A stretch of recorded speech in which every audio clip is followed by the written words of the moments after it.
हमने कर लिया। चलो देखो, अब इसमें खास बात ये रहेगी कि इसकी वजह से ग्रेविटेशनल फील्ड इस तरफ रहेगी और इसकी वजह से ग्रेविटेशनल फील्ड इस तरफ रहेगी। बीच में एक पॉइंट ऐसा आएगा जो नल पॉइंट होगा, ये नल पॉइंट होगा।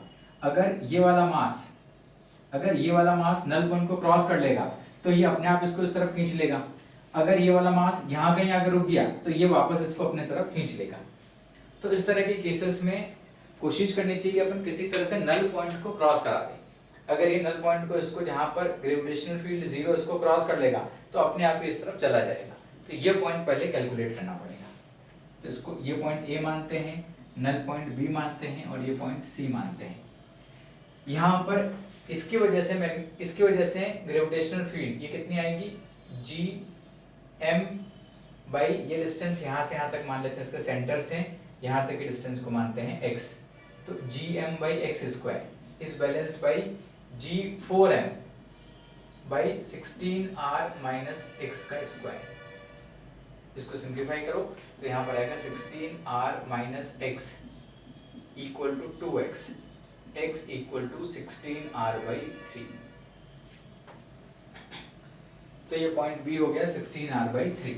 ठीक, अब अपन बोलेंगे कि potential energy at A plus kinetic energy at A must be equal to potential energy at B plus kinetic energy at B.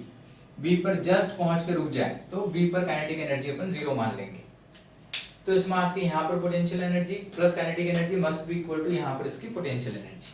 अब देखो कि ए पर पोटेंशियल एनर्जी क्या होगी, पॉइंट ए पर पोटेंशियल एनर्जी दो वजह से होगी। एक होगा minus G M by R, minus G M by R इसकी वजह से पोटेंशियल, 4m की वजह से भी यहाँ पोटेंशियल होगा। कितना होगा, minus G M 4m by R कितना है इसके लिए 15r, ये इनटू मास m नॉट। ये पॉइंट ए पर पोटेंशियल एनर्जी हो गई। अगर u a की बात करें तो u a का आंसर ये हो गया। Kinetic energy eight a half m v not square. अब तुमसे बोले कि u b कितना आएगा, तो u b यानी यहाँ पर पोटेंशियल एक आएगा m की वजह से minus G M by X, एक आएगा इसकी वजह से minus G 4m by 16r minus X into mass m naught. अब इसको सिंप्लीफाई करोगे तो यहाँ से रिजल्ट आ जाएगा। यहाँ पर खास बात थी नल पॉइंट फाइंड आउट करना। एक बार नल पॉइंट को तुमने कैलकुलेट कर लिया तो उस वाले पॉइंट को क्रॉस करने पर ही अपने आप सामने वाले स्फीयर पे जाके हिट कर जाएगा। अब इसको कैलकुलेट करना और इसका आंसर अपने आप वेरीफाई करना।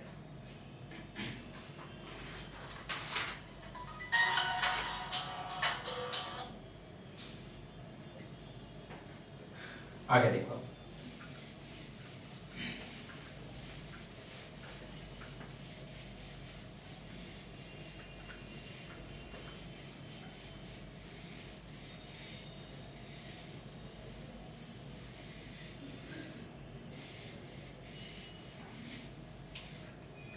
कई बार ऐसा भी क्वेश्चन आता है कि 3 मास हैं,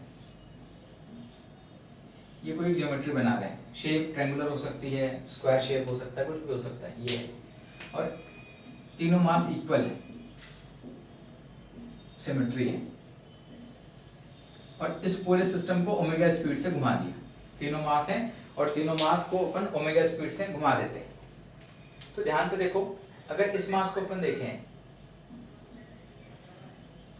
इस मास को देखें तो इसके ऊपर एक फोर्स ये आएगा, इसके ऊपर एक फोर्स ये आएगा, इसका रिजल्टेंट फोर्स इसके ऊपर ऐसा आएगा।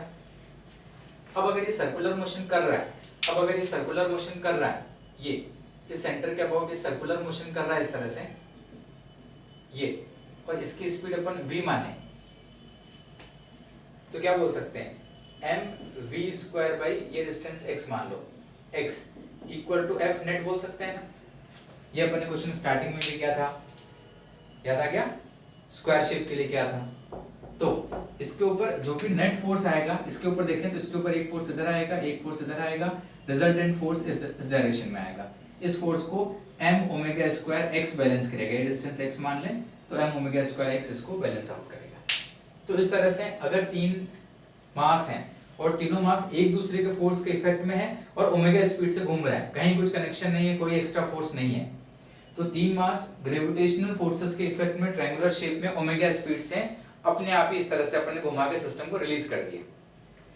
अब तुमसे पूछें कि ओमेगा कैलकुलेट करो या v कैलकुलेट करो, तो कर लोगे। v equal to omega X, और ये यहां से अपने पास v के लिए आंसर आएगा f net by superposition calculate करके सॉल्व कर सकते हो। अब यहां पर क्वेश्चन आता है कि calculate energy of the system, तो एनर्जी ऑफ द सिस्टम का आंसर आएगा इन तीनों की kinetic energy plus potential energy of the system. Energy of the system के लिए आंसर आएगा ये potential energy of the system. ये कैसे कैलकुलेट करें, ये minus G M by D into two, दोनों मास के लिए इंटू मास एम कर दें, तो ये एक मास की एनर्जी हो गई, इन दोनों की प्रेजेंस में इसकी एनर्जी इतनी हो गई, इन दोनों की प्रेजेंस में इसकी एनर्जी इतनी हो गई, इन दोनों की वजह से पोटेंशियल इनटू ये मास m। और ऐसे तीन मास हैं, तीनों की एनर्जी अपॉन 2। बेसिकली अपन ने फार्मूला यूज किया है यहाँ पर summation of ui by 2 equal to energy of the system वाला। तो kinetic energy plus potential energy, और काइनेटिक एनर्जी कैलकुलेट करने के लिए ये वाला एक्सप्रेशन यूज करना पड़ेगा। ये वही एक्सप्रेशन है जो अपन ने स्क्वायर वाले शेप के लिए स्टार्टिंग में किया था। सॉल्व करो, देखो आंसर पॉजिटिव आता है कि नेगेटिव आता है।